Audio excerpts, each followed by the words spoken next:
जिन्न एक ऐसी महामाया है जो हमारे आसपास भी हो सकती है, पर हम उसे देख नहीं सकते। जिन्न शायद अभी आपके पास ही हो और ये वीडियो भी आपके साथ देख रहा हो, पर ये इंसानी ताकत से कई गुना परे है। कुछ ऐसी घटनाएं भी हैं जिनमें जिन्न का जिक्र हुआ है। पता नहीं कब और कहां वो आप पर हावी हो जाए।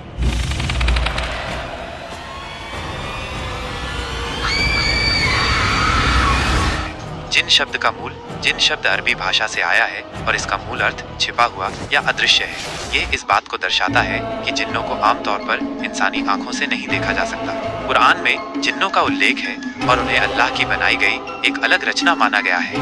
यह माना जाता है कि जिन्नों में भी इंसानों की तरह अच्छे और बुरे दोनों प्रकार के जिन्न होते हैं। कहानियों में जिन्नों को अक्सर जादुई शक्तियों से संपन्न बताया जाता है और वे इंसानों के जीवन में हस्तक्षेप कर सकते हैं और मानते हैं कि वे वास्तविक खतरे का प्रतिनिधित्व कर सकते हैं।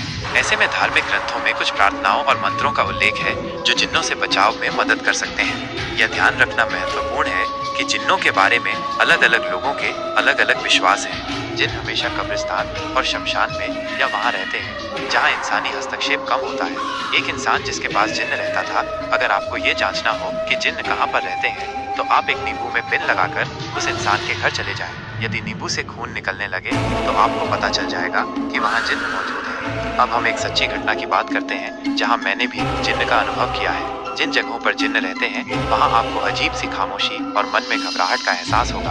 अगर आपने ये सब महसूस कर लिया तो संभवतः आप जिन्न के पास ही थे। एक सच्ची घटना में एक आदमी ने रात को जाग जाग कर शमशान जाकर जिन्न को वश में कर लिया, लेकिन जिन्न की कुछ शर्तें होती हैं जिन पर उन्हें हमेशा टिके रहना पड़ता है। यदि आपने एक दिन भी उनकी शर्तों का पालन नहीं किया तो वे आपको अपने वश में कर लेंगे और आप कभी उनसे मुक्त नहीं हो सकते। वे आपकी आत्मा को भी जिन्न बना देंगे। उस आदमी ने जिन्न को वश में करके अपने घर ले आया और कुछ ही दिनों में उसका कारोबार रातों रात बढ़ने लगा। लेकिन जैसे ही वो आदमी बूढ़ा होने लगा, वो उनकी शर्तों का पालन नहीं कर पाया और लकवाग्रस्त पैरालाइज हो गया। आज भी वह उसी अवस्था में है।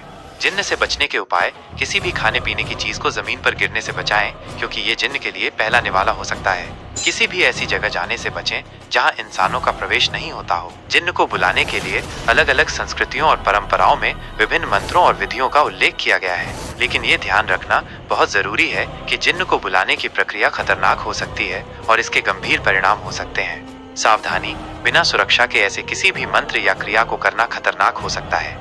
जिन्न अच्छे भी हो सकते हैं और बुरे भी, इसलिए कोई भी अनजान ताकत को बुलाने से पहले सतर्क रहें। इस्लाम और अन्य परंपराओं में बिना जरूरत के जिन्नों से संपर्क करने की मनाही होती है। आपका जिन्न के बारे में क्या ख्याल है, हमें कमेंट सेक्शन में जरूर बताएं। मुझे जिन्न के मंत्रों के बारे में भी पूरी जानकारी है, जिसका जिक्र करना मना है, तो इससे दूर रहें। ये वीडियो सिर्फ जानकारी के लिए थी। सावधान रहें और इन चीजों को बुलाने की कोशिश बिल्कुल न करें। ऐसे ही और अमेजिंग हॉरर स्टोरीज के लिए सब्सक्राइब करें।